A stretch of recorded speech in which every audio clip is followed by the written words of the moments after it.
Carlos Castaneda. El arte de ensoñar. Nota del autor. En un periodo de más de 20 años, he escrito una serie de libros acerca de mi aprendizaje con un brujo, don Juan Matus, un indio yaqui. Expliqué en esos libros que él me enseñó brujería, pero no como nosotros la entendemos en el contexto de nuestro mundo cotidiano, el uso de poderes sobrenaturales sobre otros, o la convocación de espíritus a través de hechizos, encantamientos y ritos a fin de producir efectos sobrenaturales.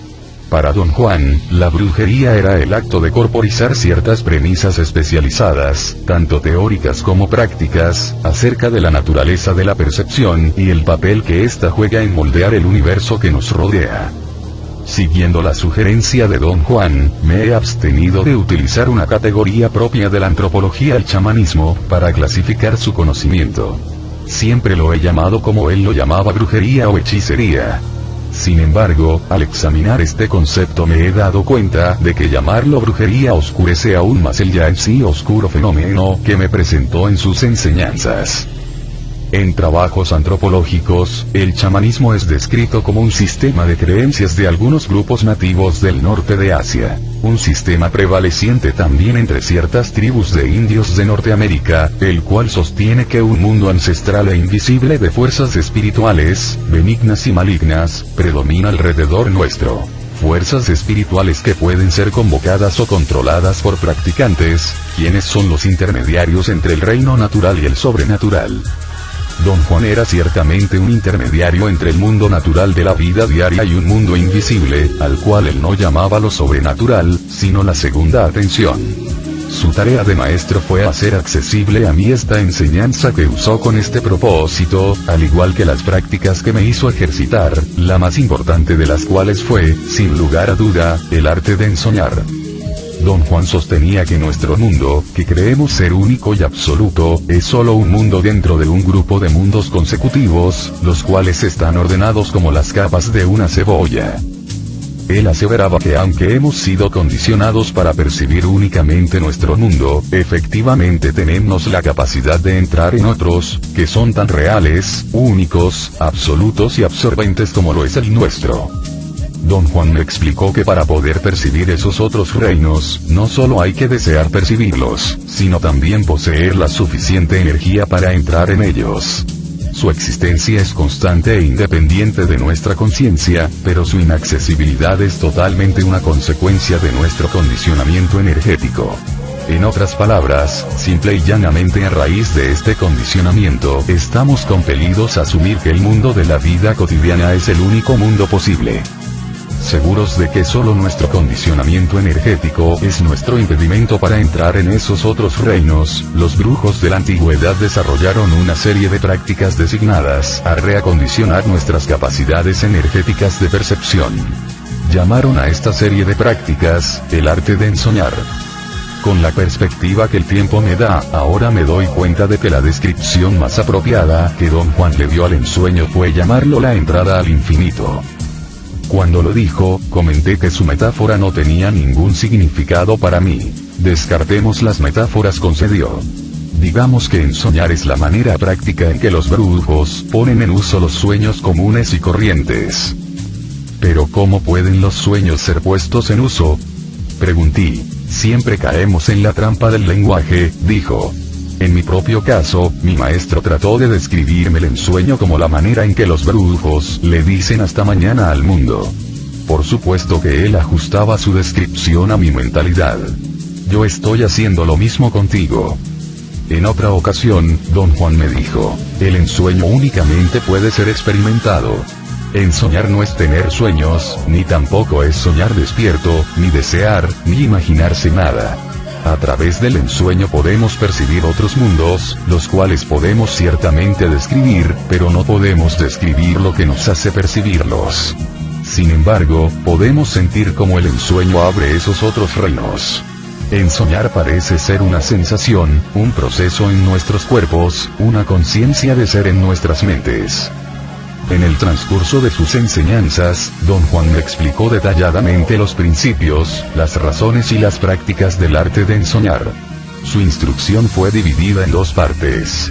Una era la enseñanza de los procedimientos del ensueño, y la otra, las explicaciones puramente abstractas de estos procedimientos. Su método implicaba la combinación activa de aguijonear mi curiosidad intelectual con los principios abstractos del ensueño, y de guiarme a buscar soluciones prácticas en los procedimientos. Ya he descrito todo esto tan detalladamente como me fue posible. También he descrito el medio ambiente en el que Don Juan me situó para poder enseñarme sus artes. Mi interacción en este ambiente de brujos fue de especial interés para mí, ya que tuvo lugar exclusivamente en la segunda atención. Ahí interactué con 10 mujeres y 5 hombres, que eran los brujos compañeros de Don Juan, y con los 8 jóvenes, 4 hombres y 4 mujeres, que eran sus aprendices. Don Juan los reunió inmediatamente después de que yo llegué a su mundo. Me explicó que ellos formaban un grupo tradicional de brujos, una copia estructural de su propia agrupación, y que se suponía que yo los habría de guiar. Sin embargo, al tratar más conmigo, descubrió que yo no era como él esperaba. Explicó la diferencia en términos de una configuración energética vista únicamente por los brujos. En lugar de tener 4 compartimentos de energía, como él, yo tenía solamente 3. Tal configuración, la que erróneamente había esperado fuera un defecto corregible, no me permitía de ningún modo guiar a esos 8 aprendices, o aún interactuar con ellos. La presión que esto creó fue tan intensa, que Don Juan se vio obligado a reunir otro grupo, que fuera más semejante a mi estructura energética. He escrito extensamente sobre esos eventos, pero nunca mencioné al segundo grupo de aprendices. Don Juan no me lo permitió.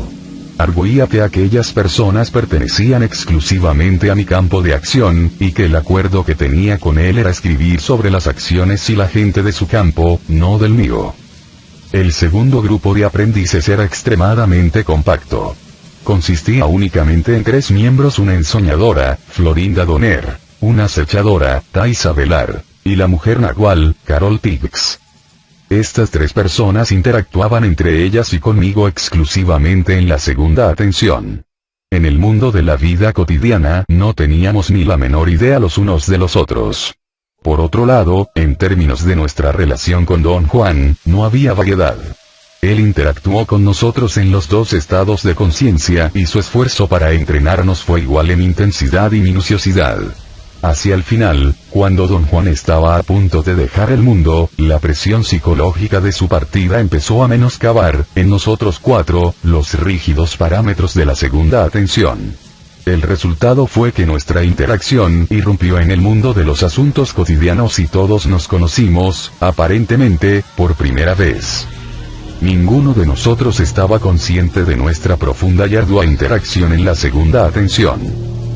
Puesto que los 4 estábamos involucrados en estudios académicos, terminamos más que conmocionados al descubrir que ya nos habíamos conocido antes. Por supuesto que esto era, y todavía es, intelectualmente inadmisible para nosotros. Sin embargo, sabemos que fue totalmente parte de nuestra experiencia. Al final, nos quedamos con la inquietante certeza de que la psique humana es infinitamente más compleja de lo que nuestro razonamiento académico mundano nos lo ha hecho creer. Una vez le preguntamos a Don Juan al unísono que nos sacara de dudas. Dijo que tenía 2 posibilidades explicativas.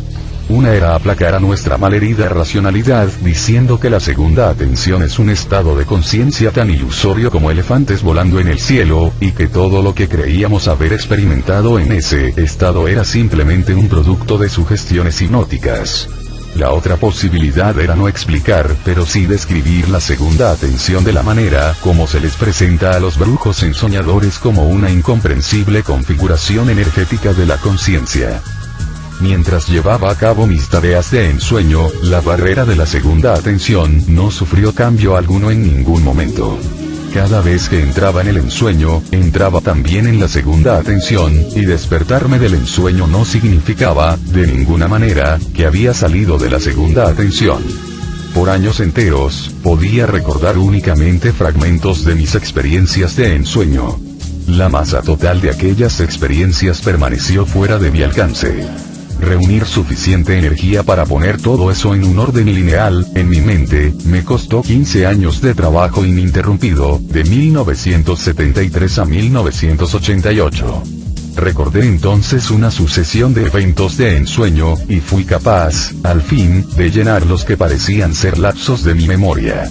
De esta manera, pude capturar la intrínseca continuidad de las lecciones de Don Juan sobre el arte de ensoñar. Una continuidad al parecer inexistente debido a que al enseñarme Don Juan me hacía fluctuar entre mi conciencia de ser en mi vida cotidiana y mi conciencia de ser en la segunda atención.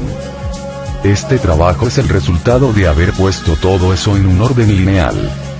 Puesto que no hay más fragmentos disociados en las lecciones de Don Juan sobre el arte de ensoñar, me gustaría explicar, en trabajos futuros, la posición actual y el interés de sus 4 últimos estudiantes: Florinda Donner, Thaisa Velar, Carol Tiggs y yo.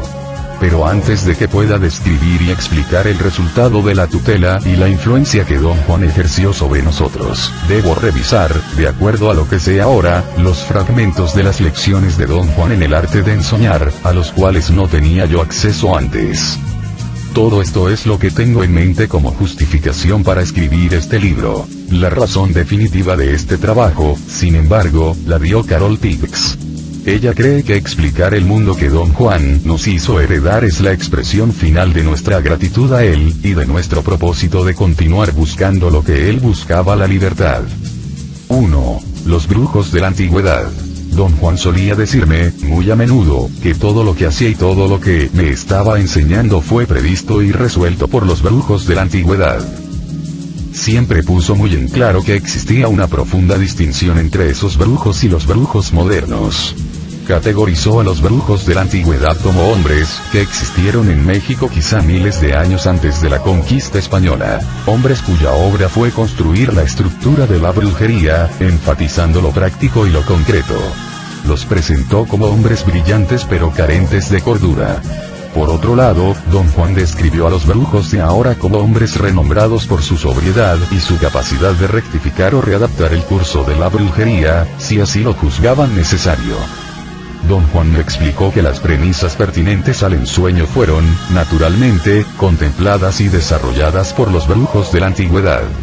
Ya que esas premisas son de importancia clave para explicar y entender el ensueño, me veo en la necesidad de discutirlas una vez más. La mayor parte de este libro es, por lo tanto, una reintroducción y una ampliación de lo que en mis trabajos previos ya he presentado. Durante una de nuestras conversaciones, Don Juan expuso que a fin de poder apreciar la posición de los ensoñadores y el ensueño, uno tiene que comprender el empeño de los brujos de ahora por cambiar el curso establecido de la brujería y llevarla de lo concreto a lo abstracto. ¿A qué llama usted lo concreto, Don Juan?, le pregunté. A la parte práctica de la brujería, me dijo.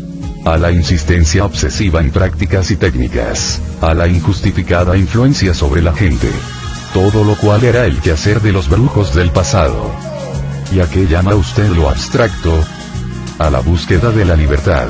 Libertad para percibir, sin obsesiones, todo aquello que es humanamente posible. Yo digo que los brujos de ahora están en busca de lo abstracto, porque buscan la libertad y no tienen ningún interés en ganancias concretas, ni tampoco en funciones sociales, como los brujos del pasado. De modo que nunca los encontrarás actuando como videntes oficiales, o como brujos con título. ¿Quiere usted decir, Don Juan, que el pasado no tiene valor alguno para los brujos de ahora? Por cierto que tiene valor. El sabor de ese pasado es lo que no nos gusta. Yo personalmente detesto la oscuridad y la morbidez de la mente. Me gusta la inmensidad del pensamiento. Sin embargo, a pesar de mis gustos y disgustos, les tengo que dar crédito a los brujos de la antigüedad. Ellos fueron los primeros en descubrir y hacer todo lo que nosotros sabemos y hacemos ahora. Don Juan me explicó que el mayor logro de los brujos de antaño fue percibir la esencia energética de las cosas. Fue un logro de tal magnitud que lo convirtieron en la premisa básica de la brujería. Hoy en día, con mucha disciplina y entrenamiento, los brujos adquieren la capacidad de percibir la naturaleza intrínseca de las cosas, una capacidad a la que llaman ver. ¿Qué es lo que significaría para mí el percibir la esencia energética de las cosas? Le pregunté una vez a Don Juan. Significaría percibir energía directamente, me contestó. Separando la parte social de la percepción, percibirías la naturaleza intrínseca de todo. Lo que percibimos es energía, pero como no podemos percibir energía directamente, procesamos nuestra percepción para ajustarla a un molde. Este molde es la parte social de la percepción, y lo que se tiene que separar. ¿Por qué hay que separarlo? Porque reduce el alcance de lo que se puede percibir y porque nos hace creer que el molde al cual ajustamos nuestra percepción es todo lo que existe. Estoy convencido de que el hombre, para sobrevivir en esta época, tiene que cambiar la base social de su percepción. ¿Cuál es la base social de la percepción, don Juan? La certeza física de que el mundo está compuesto de objetos concretos. Llamo a esto la base social de la percepción, porque todos nosotros estamos involucrados en un serio y feroz esfuerzo a percibir el mundo en términos de objetos. ¿Cómo deberíamos entonces de percibir el mundo? Como energía. El universo entero es energía. La base social de la percepción debería ser entonces la certeza física de que todo lo que hay es energía.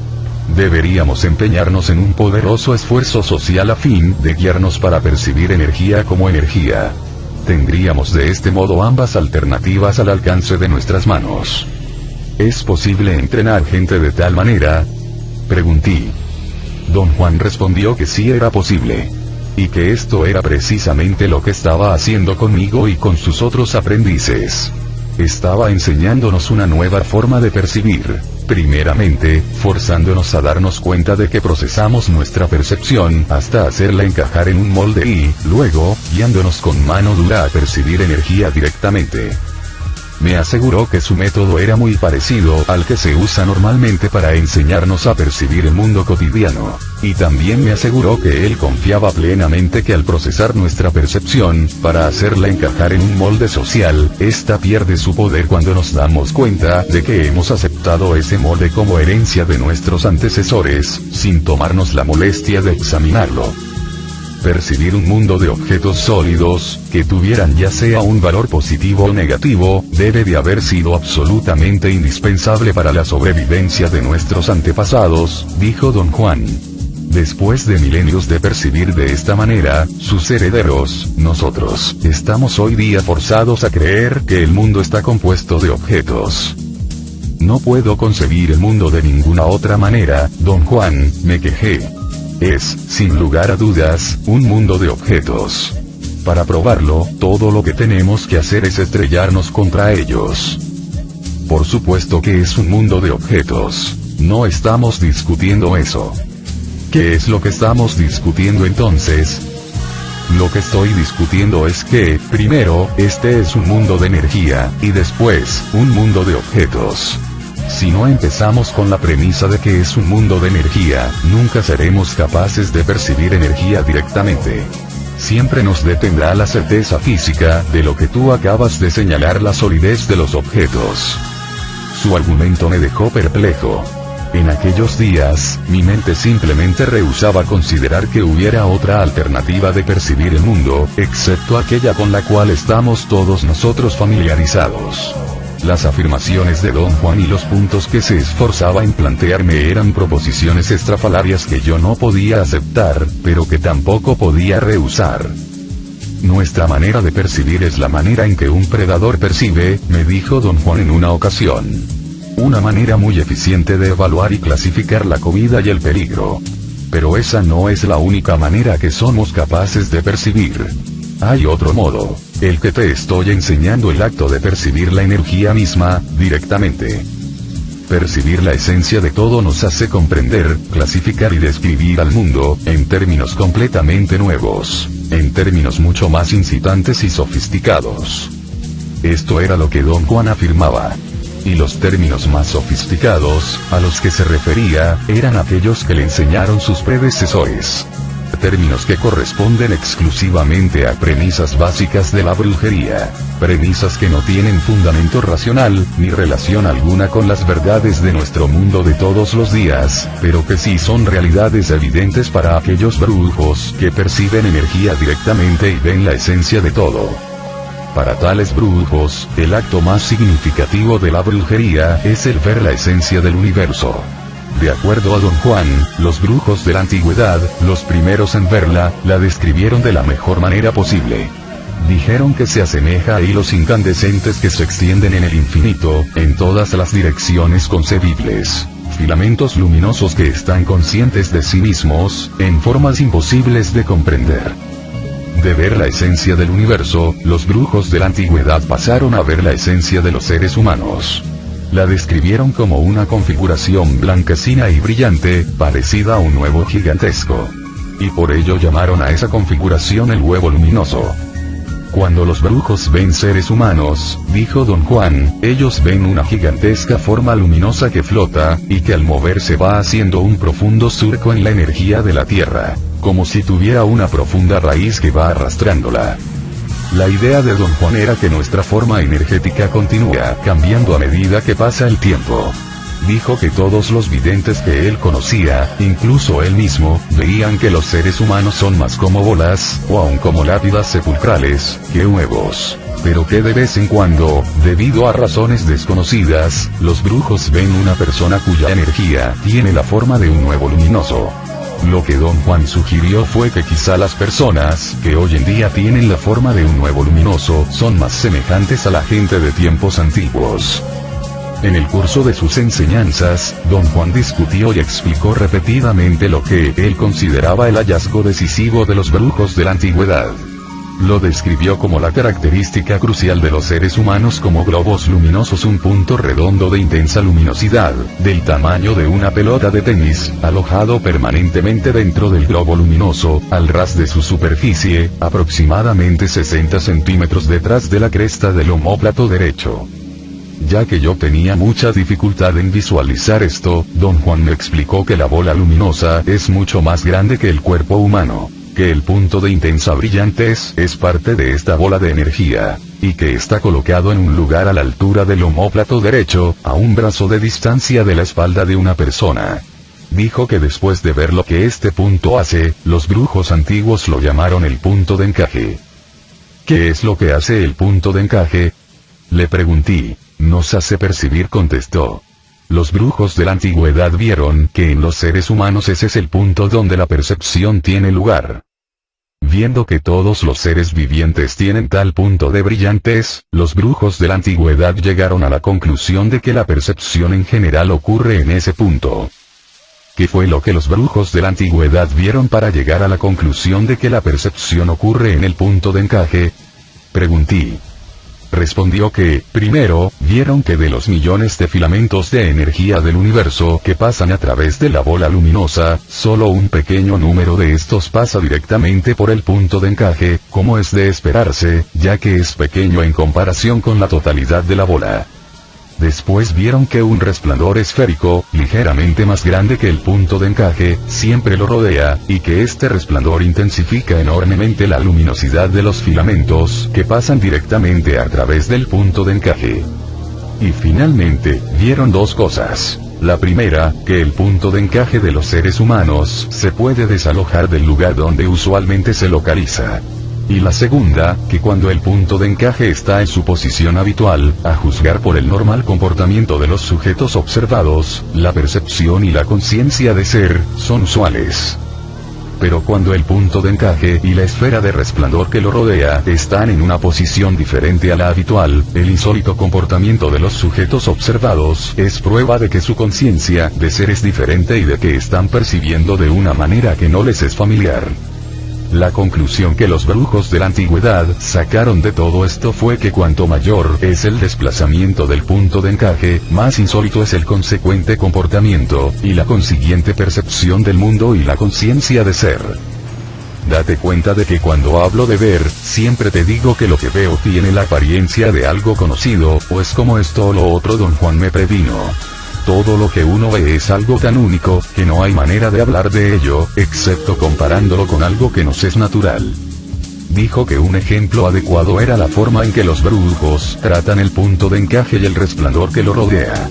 Los describen como una brillantez, y sin embargo no puede ser una brillantez ya que los videntes los ven sin sus ojos. Como de una u otra manera tienen que traducir su experiencia a términos visuales, dicen que el punto de encaje es una mancha de luz, y que alrededor de ella hay una especie de halo, un resplandor. Don Juan señaló que somos de tal modo visuales, y que estamos de tal modo regidos por nuestra percepción de predadores, que todo lo que vemos tiene que ser integrado a lo que el ojo depredador normalmente ve. Después de ver lo que el punto de encaje y el resplandor que lo rodea parecen hacer, los brujos de la antigüedad ofrecieron una explicación. Propusieron que en los seres humanos, la esfera resplandeciente que rodea al punto de encaje, se enfoca en los millones de filamentos energéticos del universo que pasan directamente a través de él. Y al hacerlo, automáticamente y sin premeditación alguna, junta a esos filamentos de energía, unos con los otros, los aglutina, creando la percepción estable de un mundo. ¿Cómo es que esos filamentos, de los que usted habla, se juntan unos con otros y crean la percepción estable de un mundo? Pregunté. No hay quien pueda saber eso, contestó enfáticamente. Los brujos ven el movimiento de la energía, pero verlo no quiere decir que puedan saber cómo o por qué la energía se mueve. Don Juan expuso que, viendo cómo ese resplandor que rodea al punto de encaje es en extremo tenue en personas que están inconscientes o a punto de morir, y que está totalmente ausente en los cadáveres, los brujos de la antigüedad se convencieron de que ese resplandor es la conciencia de ser. ¿Y qué pasa con el punto de encaje, Don Juan? ¿Está ausente en los cadáveres? Le pregunté. Contestó que el punto de encaje y el resplandor que lo rodea son la marca de la vida y la conciencia, y que no hay rastro alguno de ellos en los seres muertos. La inevitable conclusión a la que llegaron los brujos de la antigüedad, al observar aquello, fue que la conciencia, la vida y la percepción van juntas, y que están inextricablemente ligadas al punto de encaje y al resplandor que lo rodea. ¿Hay alguna posibilidad de que esos brujos se hayan equivocado respecto a lo que veían? Pregunté. No te puedo explicar cómo, pero no hay manera de que los brujos se puedan equivocar en lo que ven, dijo Don Juan en un tono que no admitía argumento. Ahora bien, las conclusiones a las que llegan como resultado de ver pueden ser erróneas, quizá debido a que son ingenuos, no instruidos. A fin de evitar este desastre, los brujos tienen que cultivar su mente, de la manera más formal que puedan. Enseguida suavizó su tono, y comentó que realmente sería preferible que los brujos se atuvieran únicamente a describir lo que ven, pero que la tentación de sacarlo en limpio y explicarlo, aunque solo sea a sí mismos, es tan intensa que es irresistible. Los efectos del desplazamiento del punto de encaje fueron otra configuración energética que los brujos de la antigüedad pudieron ver y estudiar.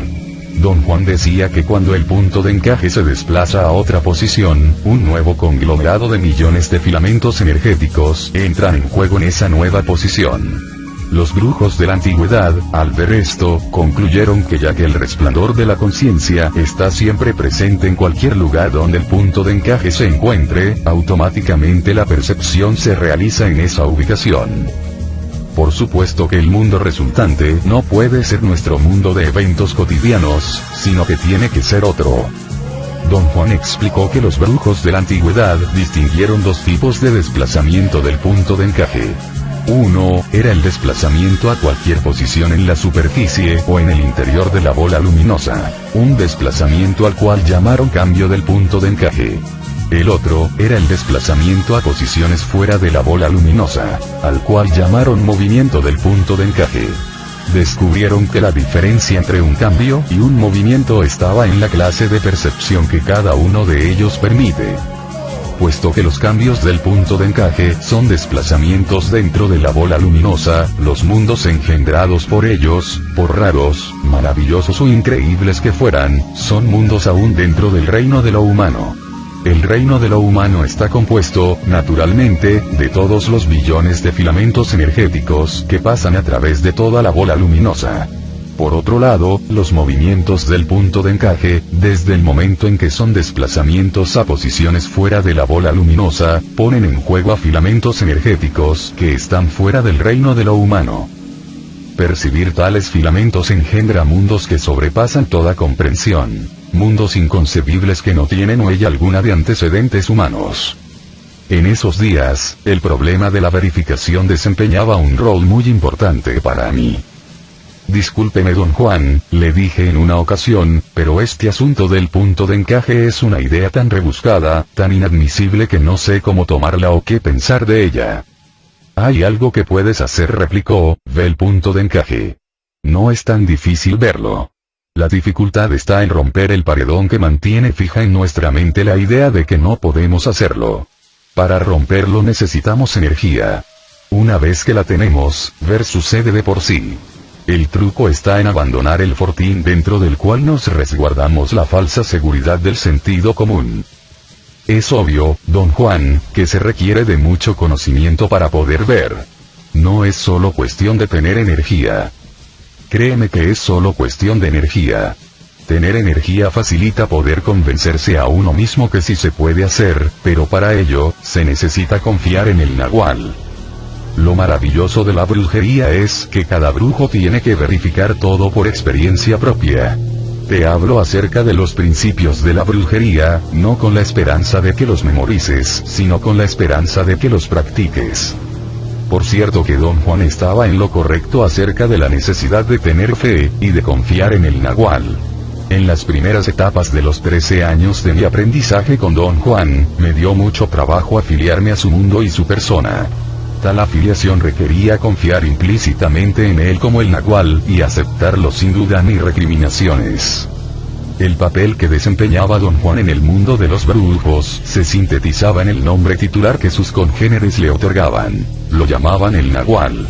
Me explicaron que se puede otorgar el nombre titular de nahual a cualquier persona, hombre o mujer, dentro del mundo de los brujos, que posea una específica configuración energética, semejante a una doble bola luminosa. Los brujos creen que cuando una de tales personas entra en el mundo de la brujería, la carga extra de energía se convierte en capacidad para guiar. De esta manera, el nahual se convierte en la persona más apropiada para dirigir, para ser el líder. Al principio, sentir tal fe y confianza en don Juan era para mí algo no solamente inaudito sino aún molesto. Cuando discutí esto con él, me aseguró que confiar de tal forma en su maestro le había resultado igualmente difícil. Le dije a mi maestro lo mismo que tú me estás diciendo ahora, explicó don Juan.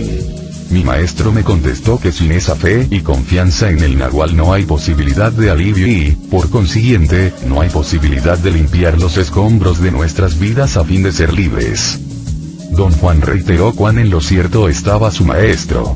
Y yo reiteré mi profundo desacuerdo. Le conté que yo había crecido en un ambiente religioso rígido y coercitivo que todavía me perseguía en mi vida actual. Las declaraciones de su maestro, y su propia aquiescencia a su maestro, me recordaban el dogma de obediencia que tuve que aprender de niño, el cual yo aborrecía sobre todo lo demás. Cuando habla usted acerca del nahual, me suena como si estuviera usted expresando una creencia religiosa, le dije. Puedes creer lo que se te dé la gana, contestó don Juan. El hecho es que sin el nahual no hay partida. Yo sé y te lo digo. Así lo dijeron todos los nahuales anteriores a mí. Pero no lo dijeron como asunto de importancia personal. Ni yo tampoco. Decir que sin el nahual no se puede encontrar el camino, se refiere por completo al hecho de que el nahual es un nahual porque puede reflejar lo abstracto, el espíritu, mejor que los demás. Pero eso es todo. Nuestro vínculo es con el espíritu mismo y solo incidentalmente con el hombre que nos trae su mensaje. Aprendí a confiar implícitamente en don Juan como el nahual, y esto, tal como me lo había dicho, me trajo un profundo alivio, y mayor capacidad para aceptar lo que él se esforzaba por enseñarme. En sus enseñanzas, puso un gran énfasis en continuar sus explicaciones acerca del punto de encaje. Una vez le pregunté si el punto de encaje tenía que ver con el cuerpo físico. No tiene nada que ver con lo que normalmente percibimos como el cuerpo, dijo. Es parte del huevo luminoso, el cual es nuestro ser energético. ¿Cómo se desplaza? Pregunté. A través de corrientes energéticas, que son como empellones de energía que se sienten afuera o adentro, no del cuerpo sino del huevo luminoso. Generalmente, son corrientes impredecibles que ocurren de por sí. Con los brujos, sin embargo, son corrientes predecibles, controladas por el intento de ellos. ¿Puede usted sentir esas corrientes, don Juan? Todo brujo las siente. Y lo que es más, todo ser humano las siente. Lo malo es que la gente común y corriente está muy ocupada con sus problemas y no le presta atención alguna a este tipo de sensaciones. ¿Qué siente uno al recibir una de esas corrientes? Como una leve molestia, una sensación vaga de tristeza seguida inmediatamente por una desmedida euforía. Ya que esa clase de tristeza o de euforía no tienen fundamento real, nunca los consideramos como verdaderos asaltos de lo desconocido, sino como inexplicables arranques de mal o de buen humor. ¿Qué pasa cuando el punto de encaje se mueve afuera del huevo luminoso? ¿Se queda colgando afuera o está atado a él? Empuja el contorno de la formación luminosa hacia afuera, sin romper sus límites energéticos. Don Juan me explicó que el resultado de un movimiento del punto de encaje es un cambio total en la estructura energética de los seres humanos. De ser una bola o un huevo luminoso, se convierte en algo parecido a una pipa de fumar. El pitillo de la pipa es el punto de encaje, y el cuenco es lo que queda de la bola luminosa. Si el punto de encaje continúa moviéndose, llega un momento en que la pipa luminosa se convierte en una delgada línea de energía. Don Juan prosiguió explicando que los brujos de la antigüedad fueron los únicos que lograron esta proeza de transformar la estructura energética del huevo luminoso a línea. Y yo le pregunté que si con esa nueva estructura esos brujos seguían siendo seres humanos. Por supuesto que seguían siendo seres humanos, dijo. Pero creo que lo que tú quieres saber es si eran hombres de razón, personas dignas de confianza, ¿verdad? Pues no lo eran del todo. ¿De qué manera eran diferentes? En sus intereses y expectativas. Los esfuerzos y preocupaciones humanas no tenían para ellos ningún significado. Además, hasta tenían un diferente porte físico. ¿Quiere usted decir que no parecían seres humanos? Ya te dije que eran hombres como todos nosotros. ¿Qué otra cosa podrían ser? Pero no eran del todo como tú o yo esperaríamos que fueran. Si me pongo a decirte de qué manera eran diferentes, me metería en camisa de 11 varas. ¿Conoció usted alguna vez a alguno de esos hombres, don Juan? Sí, conocí a uno. ¿Cómo era? En cuanto a apariencias, era como una persona común y corriente. Lo que era insólito era su comportamiento. ¿De qué modo era insólito? Todo lo que te puedo decir es que el comportamiento del brujo que conocí es algo que sale de lo imaginable. Pero convertirlo en un asunto solo de comportamiento es engañoso. Ese brujo es alguien a quien realmente uno debe ver para poder apreciar. ¿Eran todos esos brujos antiguos como el que usted conoció? No sé cómo eran los otros, excepto por las historias y cuentos que los brujos han guardado por generaciones. En esas historias, esos brujos aparecen como seres bastante extravagantes. ¿Quiere usted decir monstruosos? En cierto modo. Dicen que eran muy simpáticos, pero que a la vez causaban pavor. En realidad eran criaturas desconocidas. Lo que hace homogénea a la humanidad es el hecho de que todos somos como huevos o bolas luminosas. Y esos brujos ya no eran así. Eran líneas de energía tratando inútilmente de doblarse para formar un círculo. ¿Qué es lo que finalmente les sucedió, don Juan? ¿Se murieron? Las historias de los brujos dicen que al alargar su forma energética, también lograron alargar la duración de su conciencia, de manera que están vivos y conscientes de ser hasta hoy día. Las historias también cuentan que reaparecen periódicamente en la Tierra. ¿Qué piensa acerca de todo esto, don Juan? Para mí, todo esto es demasiado extravagante. Yo quiero la libertad. Libertad de mantener mi conciencia de ser, y sin embargo desaparecer en la vastedad. En mi opinión, los brujos de la antigüedad eran hombres tenebrosos, obsesivos, caprichosos y hasta apostaría que debido a ello, se quedaron atrapados en sus propias maniobras. Pero no dejes que mis opiniones y sentimientos personales te nublen el panorama. El logro de los brujos de la antigüedad es inigualable. Por lo menos, nos probaron que los potenciales del hombre no son cualquier cosa. Otro tópico de las explicaciones de don Juan fue lo indispensable que son la cohesión y la uniformidad energética para el acto de percibir. Su punto de vista era que la humanidad entera percibe el mundo que conocemos, en los términos en que lo hacemos, solamente porque compartimos cohesión y uniformidad energética. dijo que adquirimos estas dos condiciones automáticamente en el transcurso de nuestra crianza, y que las tomamos a tal punto por dadas, que no nos damos cuenta de su importancia vital, sino al momento de enfrentarnos con mundos distintos al mundo habitual. En esos momentos se hace evidente que, para poder percibir de una manera coherente y total, necesitamos una nueva, apropiada cohesión y uniformidad energética. Le pregunté qué eran la cohesión y la uniformidad. Me explicó que la forma energética del hombre tiene uniformidad puesto que todos los seres humanos son como una bola o un huevo luminoso. El hecho de que la energía del hombre se mantiene en un haz, como bola o como huevo, es prueba de que tiene cohesión. Don Juan dio como ejemplo de una nueva uniformidad y cohesión el caso de los brujos de la antigüedad. Cuando convirtieron su forma energética en una línea, todos ellos, uniformemente, mantuvieron su cohesión lineal. Uniformidad y cohesión, a ese nivel lineal, les permitieron percibir un mundo nuevo y homogéneo. ¿Cómo se adquiere una nueva uniformidad y cohesión? Le pregunté. La clave es la posición del punto de encaje, o más bien, la fijación del punto de encaje, dijo. En esa ocasión no quiso explicar más sobre el asunto.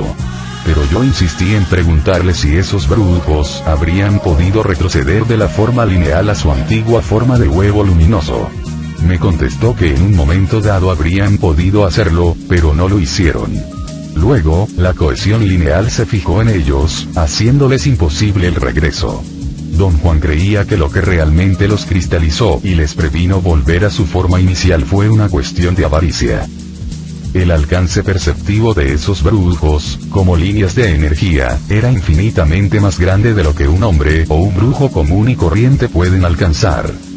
Explicó que el dominio humano, como masas energéticas, incluye todos aquellos filamentos que pasan a través de la bola luminosa. Normalmente, no percibimos todo el potencial humano, sino quizás solamente una milésima parte de este. Si tomamos esto en consideración, se puede apreciar la enormidad de lo que los brujos de la antigüedad hicieron. Se extendieron en una línea de energía 1000 veces más larga que un huevo luminoso, y percibieron todos los filamentos que pasaban a través de esa línea. A resultas de su insistencia, hice esfuerzos gigantescos por entender el modelo de configuración energética que me estaba delineando. Finalmente, después de mucho trabajo pude imaginarme filamentos adentro y afuera de una bola luminosa. Sin embargo, si me imaginaba una multitud de bolas luminosas, el modelo dejaba de ser aplicable. Razonaba yo que en una multitud de bolas luminosas, los filamentos que están afuera de una, por fuerza estarían adentro de otra adyacente. Por lo tanto, en una multitud no podrían existir filamentos energéticos que estuvieran afuera de ninguna bola luminosa. Entender eso no es ciertamente un ejercicio para la razón, contestó, después de haber escuchado atentamente mis argumentos. No hay manera de explicar lo que los brujos quieren decir cuando se refieren a filamentos adentro o afuera de la bola o huevo luminoso. Cuando los videntes ven, ellos ven una sola bola o huevo de energía. Si hay otra bola al lado, la ven de nuevo como una sola y aislada bola de energía. La idea de una multitud de bolas luminosas te viene de las muchedumbres humanas. En el universo de la energía, existen únicamente individuos solos, rodeados por el infinito. Pero todo esto, tienes que verlo tú mismo. Arguí que era inútil decirme que lo viera yo mismo, puesto que él sabía muy bien que yo no podía. Me propuso entonces que tomara prestada su energía y la usara para ver. ¿Cómo puedo hacer eso? Tomar prestada su energía. Muy simple. Con mi energía puedo hacer que tu punto de encaje se desplace a otra posición más adecuada para percibir energía directamente. Tal como me acuerdo, esta fue la primera vez que él me habló intencionalmente acerca de algo que hacía conmigo desde el principio de mi aprendizaje, hacerme entrar en un incomprensible estado de conciencia que ponía en tela de juicio mi idea del mundo y de mí mismo, un estado al cual él llamaba la segunda atención. Para lograr que mi punto de encaje se desplazara a una posición más adecuada para percibir energía directamente, don Juan solía darme, con la palma de su mano, un golpe en la espalda, entre los omóplatos, con tal fuerza que me hacía perder el aliento. En la ocasión de la que estoy hablando, su golpe pareció causarme un desmayo o quizá me dormí. De repente vi o soñé que veía algo literalmente más allá de las palabras. Brillantes filamentos de luz salían disparados por todos lados. Filamentos luminosos indescriptibles. Decir que eran filamentos de luz es un eufemismo disparatado para determinar algo que, de no ser por Don Juan, jamás hubiese entrado en mis pensamientos. Cuando recuperé el aliento, o me desperté, Don Juan me preguntó en un tono de gran expectativa: ¿qué fue lo que viste? Y cuando le contesté sinceramente, su golpe me hizo ver estrellas. Se dobló de risa. Recalcó que yo no estaba todavía listo para comprender percepciones fuera de lo usual. Hice que tu punto de encaje cambiara, prosiguió. Y por un instante ensoñaste los filamentos del universo. Pero aún no tienes la disciplina o la energía para arreglar tu uniformidad y cohesión. Los brujos antiguos eran los maestros consumados de ese arreglo. Así fue como vieron todo lo que puede ser visto por el hombre. ¿Qué significa, Don Juan, arreglar la uniformidad y la cohesión? Significa que uno entra en la segunda atención, debido al acto de retener el punto de encaje en una nueva posición, previniendo de este modo que se deslice de regreso a su sitio original. Don Juan me dio allí una definición tradicional de la segunda atención. Dijo que los brujos antiguos llamaban al resultado de fijar el punto de encaje en nuevas posiciones, la segunda atención. Y que trataban a la segunda atención como a un área de total actividad, de la misma manera que la atención del mundo cotidiano es un área que incluye total actividad. Recalcó que los brujos tienen realmente dos áreas absolutas para realizar sus acciones. Una muy pequeña, llamada la primera atención o la conciencia de nuestro mundo cotidiano, o la fijación del punto de encaje en su posición habitual. Y otra área mucho más grande, la segunda atención o la conciencia de otros mundos, o al acto de mantener el punto de encaje fijo en cada una de las innumerables nuevas posiciones que puede adoptar. Don Juan me ayudó a experimentar cosas inexplicables en la segunda atención. Me hacía entrar en ella por medio de lo que él llamaba su maniobra de brujo, el fuerte golpe en la espalda a la altura de los omóplatos. Desde mi posición subjetiva, tales desplazamientos de mi punto de encaje significaban que mi conciencia entraba en un inquietante estado de inigualable claridad. Un estado de superconciencia que duraba cortos periodos de tiempo, y en el que yo podía entender cualquier cosa con mínimos preámbulos.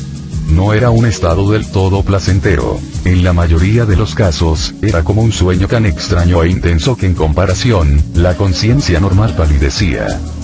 Don Juan justificaba su maniobra de brujo diciendo que era tradicional e indispensable que los aprendices recibieran conceptos y procedimientos básicos, en estados de conciencia normal, y que se les dieran explicaciones abstractas y detalladas, en la segunda atención. Normalmente, los aprendices no recuerdan esas explicaciones en su vida diaria, pero de alguna forma, las guardan intactas y fielmente en lo que los brujos llaman el aparato de perceptividad.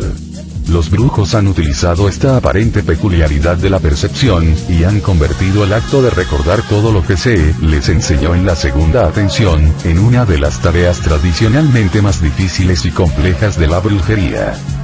Los brujos explican que cada vez que uno entra en la segunda atención, el punto de encaje se encuentra en una posición diferente. Recordar, para ellos, significa situar de nuevo el punto de encaje en la posición exacta en la que se encontraba en los momentos en que ocurrieron las entradas a la segunda atención. Don Juan me aseguró que los brujos no solamente recuerdan sino que reviven todas sus experiencias en la segunda atención, por medio del acto de volver a situar su punto de encaje en cada una de las posiciones donde estuvo. Don Juan me dio explicaciones muy detalladas de la brujería mientras yo me hallaba en la segunda atención, sabiendo que la fidelidad y precisión de tal instrucción permanecería fielmente intacta conmigo por el resto de mi vida. Acerca de esta calidad de fidelidad, dijo: aprender algo en la segunda atención es como lo que aprendemos de niños. Permanece con nosotros toda la vida. Decimos es muy natural cuando hablamos de algo aprendido muy temprano en la infancia. Juzgando todo esto desde mi punto de vista actual, me doy cuenta de que Don Juan me hizo entrar en la segunda atención tantas veces como pudo. Quería, según él, forzarme a sostener, por largos periodos de tiempo, nuevas posiciones de mi punto de encaje y percibir coherentemente en ellas. En otras palabras, su propósito era forzarme a arreglar mi uniformidad y mi cohesión. Innumerables veces, llegué a percibir, en la segunda atención, de una manera tan precisa como percibo el mundo de todos los días. Mi falla era mi incapacidad de crear un puente entre mis acciones en la segunda atención y mi conciencia del mundo cotidiano. Comprender qué es la segunda atención me tomó un largo tiempo y un gran esfuerzo. No tanto por lo intrincado y lo complejo de ella, sino porque una vez que regresaba a mi conciencia normal, me era imposible recordar que había entrado en la segunda atención, o que ese estado siquiera existía. Otro descubrimiento monumental que los brujos antiguos hicieron, que Don Juan me explicó cuidadosamente, fue el darse cuenta de que el punto de encaje se desplaza muy fácilmente durante el sueño. Esta realización dio lugar a otra, que los sueños están totalmente asociados con ese desplazamiento. Los brujos antiguos vieron que cuanto mayor era el desplazamiento, más inusitado era el sueño, o viceversa, cuanto más inusitado era el sueño, mayor era el desplazamiento. Don Juan dijo que esta observación los llevó a idear técnicas extravagantes para forzar el desplazamiento del punto de encaje, tales como la ingestión de plantas alucinogénicas, o el someterse a estados de hambre, fatiga, tensión, o el control de los sueños. De esta manera, y quizás sin siquiera saberlo, crearon el arte del ensueño. Un día, cuando nos paseábamos en la plaza de la ciudad de Oaxaca, Don Juan me dio la más coherente definición del arte del ensueño, desde el punto de vista de un brujo. Los brujos consideran el ensoñar como un arte extremadamente sofisticado, dijo. Lo llaman también el arte de desplazar el punto de encaje de su posición habitual, a voluntad, a fin de expandir y acrecentar la gama de lo que se puede percibir. Dijo que los brujos antiguos construyeron el arte del ensueño basándolo en 5 condiciones que vieron en el flujo energético de los seres humanos. 1. Vieron que solo los filamentos energéticos que pasan directamente a través del punto de encaje pueden ser transformados en percepción coherente. 2. Vieron que si el punto de encaje se desplaza a cualquier otra posición, sin importar cuán grande o diminuto sea el desplazamiento, otros filamentos energéticos que no son habituales, comienzan a pasar a través de este. Ello hace entrar en juego al fulgor de la conciencia, lo cual fuerza a estos filamentos energéticos a transformarse en percepción coherente y estable. 3. Vieron que en el transcurso de sueños normales, el punto de encaje se desplaza fácilmente y por sí solo a otras posiciones en la superficie o en el interior del huevo luminoso. 4. Vieron que por medio de la disciplina es posible cultivar y ejecutar, en el transcurso de los sueños normales, un sistemático desplazamiento del punto de encaje.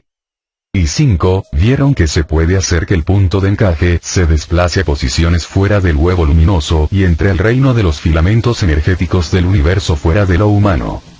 2. La primera compuerta del ensueño. A manera de preámbulo a su primera lección en el arte de ensoñar, Don Juan describió la segunda atención como un proceso que empieza con una idea que es más rareza que posibilidad real. La idea se convierte luego en algo como una sensación, y finalmente evoluciona y se transforma en un estado de ser, o en un campo de acciones prácticas, o en una preeminente fuerza que nos abre mundos más allá de toda fantasía.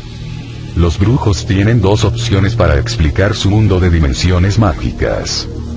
Una es con la ayuda de metáforas, y la otra por medio de términos abstractos, propios de la brujería. Yo siempre he preferido la segunda, aunque la mente racional de un hombre occidental jamás encontraría satisfacción en ninguna de las 2. Don Juan me hizo entender que describir la segunda atención como un proceso era una metáfora de brujos, y que la segunda atención se podía definir como el producto de un desplazamiento del punto de encaje. Un desplazamiento que debe ser intentado, empezando por intentarlo como una idea, y acabando por intentarlo como un estado de conciencia fijo y controlado, donde uno se da cabal cuenta del desplazamiento del punto de encaje. Te voy a enseñar el primer paso hacia el poder, dijo Don Juan al empezar su instrucción en el arte del ensueño. Te voy a enseñar cómo preparar el ensueño. ¿Qué quiere decir preparar el ensueño, Don Juan? Preparar el ensueño quiere decir tener un comando práctico y preciso de los sueños. No dejar que se esfumen o cambien. Por ejemplo, puede que sueñes que estás en un salón de clases. Preparar el ensueño significa no dejar que ese sueño se transforme en otro. Es decir que controlas la visión del salón de clase y no la dejas ir hasta que tú quieras. ¿Pero es posible hacer eso? Por supuesto que es posible. Ese control no es tan diferente al control que uno tiene en la vida diaria. Los brujos están acostumbrados a él y lo ejercen cada vez que lo necesitan. Para llegar a tenerlo debes comenzar por hacer algo muy simple. Esta noche debes mirarte las manos en tus sueños. No recuerdo que me dijera nada más acerca de esto. Sin embargo, al hacer el recuento de mis experiencias en la segunda atención, salió a la vista que habíamos tenido un intercambio mucho más extenso. Expresé mis sentimientos acerca de lo absurdo de esta tarea, y don Juan me sugirió que debería enfrentarla como un entretenimiento, en vez de algo solemne o mórbido. Ponte tan serio como se te dé la gana cuando hablemos del ensueño, dijo. Las explicaciones siempre requieren de profunda reflexión. Pero cuando ensueñes, sé tan liviano como una pluma. El ensueño tiene que llevarse a cabo con integridad y cordura, pero con risa y con la confianza de quien no tiene preocupación alguna. Solamente bajo estas condiciones pueden nuestros pinches sueños convertirse en ensueño. Don Juan puso en claro que él había seleccionado arbitrariamente mis manos como algo que yo podía buscar en mis sueños, y que buscar cualquier otra cosa era igualmente válido. El propósito de este ejercicio no era encontrar una cosa específica, sino emplear la atención de ensueño. Don Juan describió la atención de ensueño como el control de los sueños, control que uno adquiere al fijar el punto de encaje en cualquier nueva posición a la cual se haya desplazado durante los sueños normales. En términos más generales, llamó a la atención de ensueño una faceta incomprensible de la conciencia, que parece estar esperando el momento en que la convoquemos y le demos propósito. La llamó también una facultad velada que todos tenemos en reserva, pero que nunca nos atrevemos a usar. Mis primeros intentos de verme las manos en mis sueños fueron un desastre. Después de meses de vanos esfuerzos, me di por vencido y le eché en cara a don Juan lo absurdo de tal tarea. Hay 7 compuertas, dijo a manera de respuesta. Y los ensoñadores tienen que abrirlas todas, de una en una. Te has dado un soberano chingadazo contra la primera compuerta, la cual debes abrir si es que vas a ensoñar. ¿Por qué no me dijo usted esto antes, don Juan? Hubiera sido inútil hablarte de las compuertas del ensueño antes de que toparas con la primera. Ahora ya sabes que es un obstáculo, y que tienes que vencerlo. Don Juan explicó que en el flujo energético general del universo hay entradas y salidas, que funcionan a manera de compuertas, y que en el específico caso del ensueño hay 7 entradas, 7 obstáculos que los brujos llaman las 7 compuertas del ensueño. Llegamos a la primera al darnos cuenta de una sensación muy particular que se nos viene encima antes de quedarnos profundamente dormidos, dijo. Una placentera oscuridad y pesadez que nos mantiene suspendidos y no nos permite abrir los ojos. ¿Cómo puede darse uno cuenta de estar quedándose dormido? ¿Cuáles son los pasos que hay que seguir? No hay pasos que seguir. Uno solamente intenta estar consciente del acto de quedarse dormido.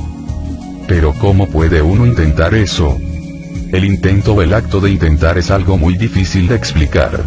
Yo, o cualquier otro brujo, pareceríamos un par de idiotas si tratáramos de explicarlo. Ten esto en cuenta cuando oigas lo que te voy a decir a continuación. Los brujos intentan cualquier cosa que se proponen intentar, simplemente intentándolo.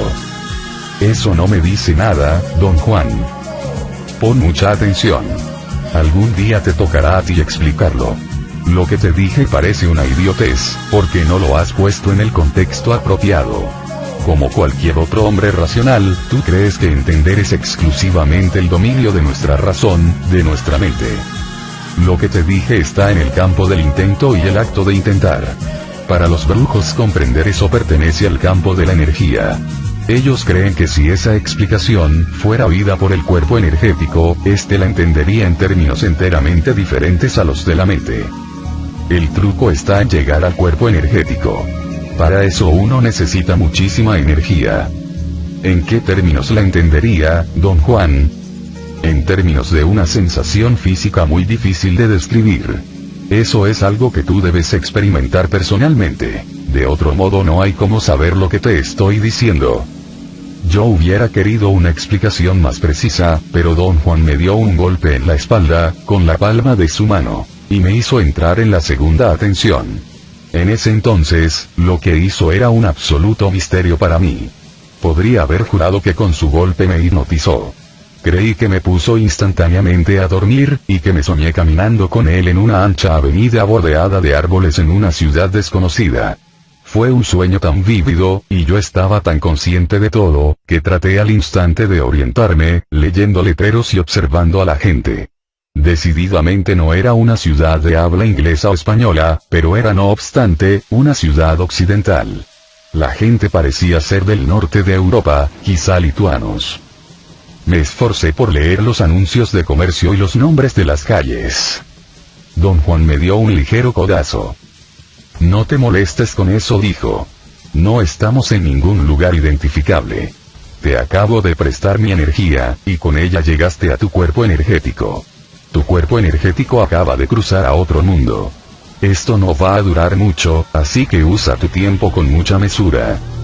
Mira todo, pero sin andar con la boca abierta. No dejes que nadie te note. Caminamos en silencio. Fue una caminata de una cuadra que tuvo un tremendo efecto en mí.